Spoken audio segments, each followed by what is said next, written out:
Now on Sunrise, Portland police setting the record straight about their role when it comes to immigration enforcement. Plus, finally back to school, students in Southwest Washington return to the classroom 3 weeks late. Your news starts now.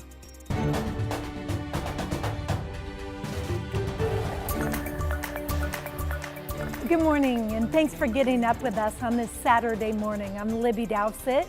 Your headlines in just a minute, but first, let's check in with Corey Johnson for a first look at our Saturday forecast. Yeah, thanks, Libby. It is going to be a foggy start for us this morning. Cooler temperatures, but the good news is that fog does break up as we get into the early afternoon hours. Taking a look at your temperatures right now, looking at high 50s across the valley and near the coast as well. So a chillier start this morning. Here's that fog I was telling you about. This is our Wells Fargo tower camera. 59 degrees for us right now there.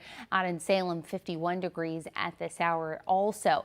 I wanted to show you radar because about an hour ago I did see some showers in Southwest Washington near the Battleground and Crestwell Heights area, but it looks like that has since cleared, and whatever showers we do have made their way on out east, which is good. Not going to see much in the way of rain today. Really, fog is the story, and it turns into a sunny, warm day as we get into the early afternoon and evening hours. But we are going to keep an eye as we get into the evening on this system that is moving in off the coast and making its way east. It is going to impact us in the overnight hours. So we do stay clear today, but we have showers tomorrow. I'll break all of that down along with your hour-by-hour forecast in just a bit. Thank you, Corey. This morning, we're awaiting new information on the suspect arrested in the assassination of conservative activist Charlie Kirk. A family friend turned in 22-year-old Tyler Robinson after he apparently admitted to carrying out the attack at a university in Utah. Robinson was arrested for suspicion of aggravated murder and other charges. Investigators are continuing the investigation and still have not shared any specific details about a motive. Meantime, Oregon State Police confirmed with KGW 3 Oregon legislators received bomb threats this week. The emailed threats all turned out to be false, and the senators are okay.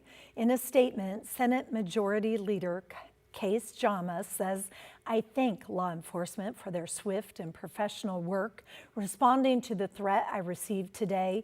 Violence and threats of violence should never be part of political disagreements." OSP did not confirm the identity of the lawmakers involved. This weekend, Portland police are re-emphasizing their role when it comes to immigration enforcement. That's because many Portlanders have been wondering if the Bureau is working alongside ICE. A new video message aims to address that issue. Alma McCarty gives us a look. Please take a moment to view this important video on immigration. Chief Bob Day in the Portland Police Bureau with a reminder Friday that PPB does not engage in immigration enforcement. Portland police do not enforce federal immigration laws.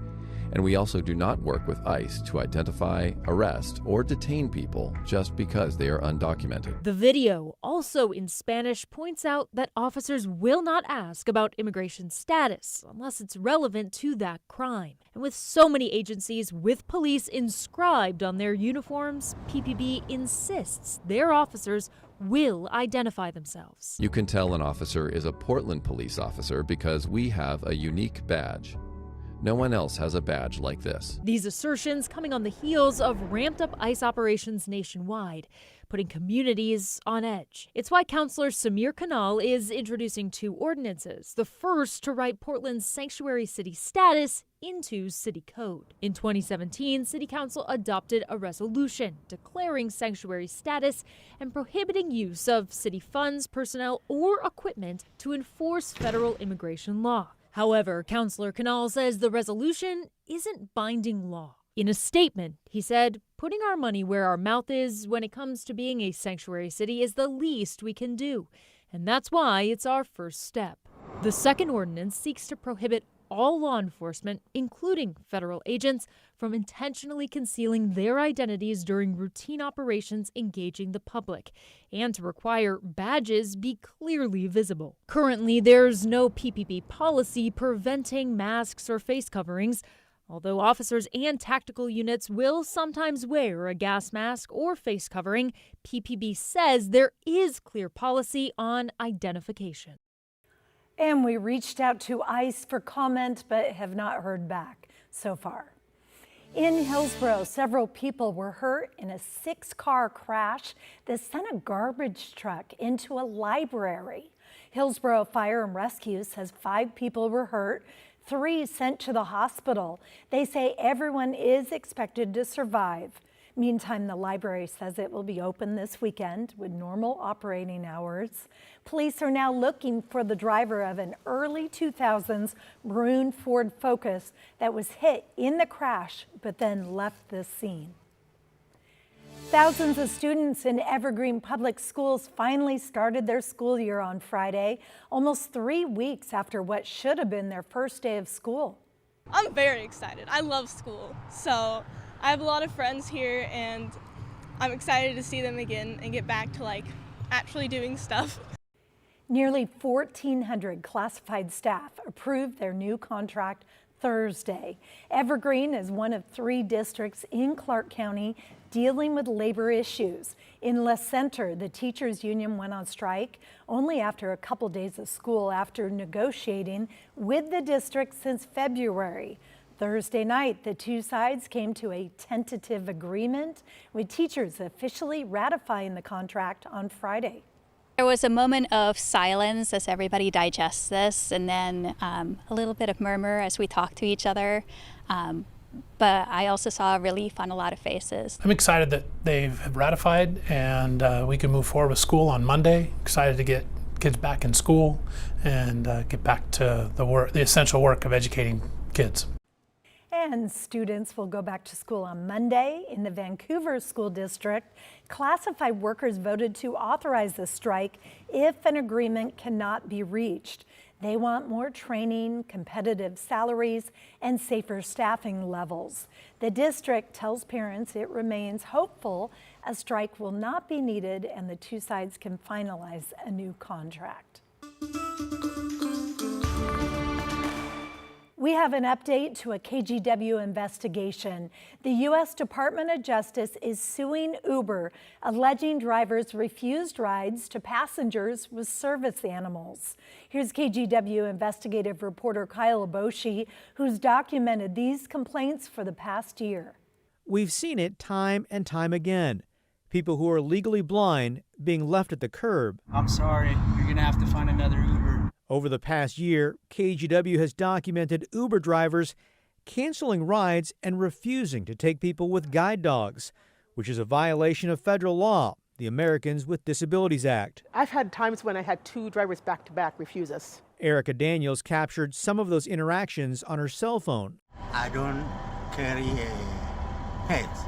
He is not a pet, he is a service animal. After receiving similar complaints throughout the country, the Department of Justice sued the ride-hailing company, alleging Uber denies service to hundreds and potentially even thousands of individuals with disabilities who travel with service animals. For years, Daniels, along with Patricia Kepler and Sharon Zanger, say they've complained to Uber that the company isn't doing enough to stop discrimination against those who are blind, particularly people with guide dogs. I just wish that there could just be some respect, for some dignity as far as recognizing that, we are people. In a statement, Uber said it disagrees with the allegations. Quote, "We have a clear zero-tolerance policy for confirmed service denials."